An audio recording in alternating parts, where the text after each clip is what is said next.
South Dakota Governor Kristi Noem joins me now.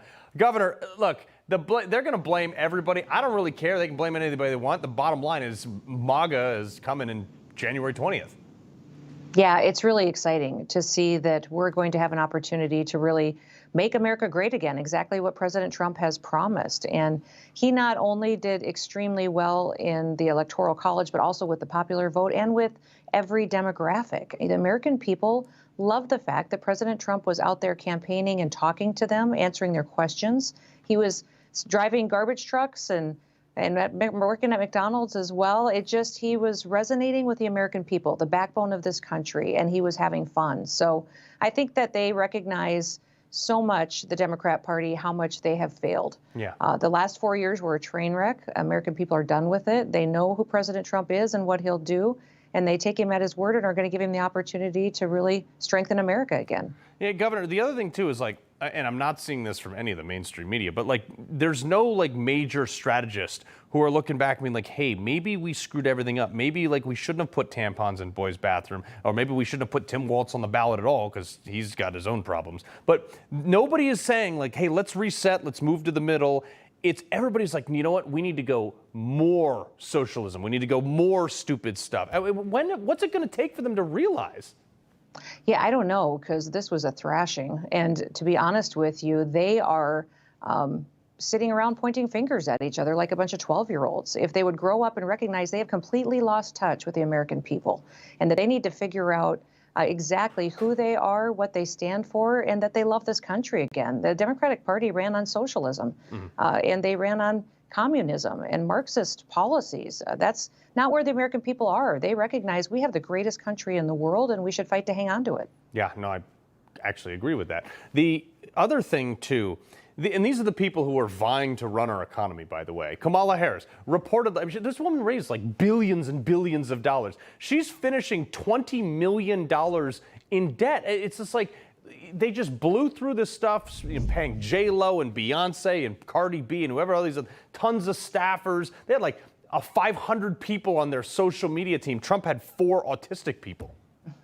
Yeah, well, it's not surprising to me that they took on this kind of debt, because look how they drove our country further and further into debt, and then borrowed money from countries that hate us, like China, to prop up our economy and support them. So it's going to be a big hole for her to dig out of. But I think that what we recognize is fiscal policy works. Our economy needs to thrive. President Trump knows how to do that, and we're going to get the train back on the tracks. We've got a huge opportunity here to do big things. And I just talked to President Trump a couple of minutes ago, and he was talking about doing some amazing things immediately. He's already putting his policies in place, getting his executive orders ready for day one, and putting the right people into key positions. So his number one priority is going to be this border. We've got to secure our country, and we've got to get the murderers and terrorists and rapists out of this country and make America safe again. That's really what his goal is, and I'm just so proud of him that he's working so hard at it immediately. No, and we need that too, because we can't dilly-dally like the last time when he was in for 2 years. We get almost nothing done that was on his agenda. The other thing too is Trump's victory. Just to zoom out here in perspective, this is the most powerful political image in modern era. I mean, he defeated the Biden dynasty, the Obama dynasty, Cheney dynasty, Clinton, Bush. These people, he just put them in the grave politically. And this includes entire establishments in both parties. His popular vote and electoral landslide, that's the biggest thing since 1988. I mean, 1800 was the last time somebody made a comeback after losing. How much more is it going to take to get these DC-ites, even the moderate Republicans, to realize, yes, we got to run the table on Democrats? You know, I've told people for years, President Trump broke politics. He broke it. And we're not going back to the way that it used to be when the Bushes and Cheneys and Obamas were around. It's a good thing that he broke it. He's much more genuine and honest than they ever were. He talks to people and answers their questions and hears their concerns, and then he takes action. He's a decision maker. That's wonderful. Most of the politicians I know in my life, they try to pretend to be something that they're not. Most of them, when they're running for office, they go throw on a hard hat or go find a barn and a pair of jeans and say, golly shucks, geez, I'm just like you. But they're not. They're secretly trying to pretend to be something because they think that the American people are stupid.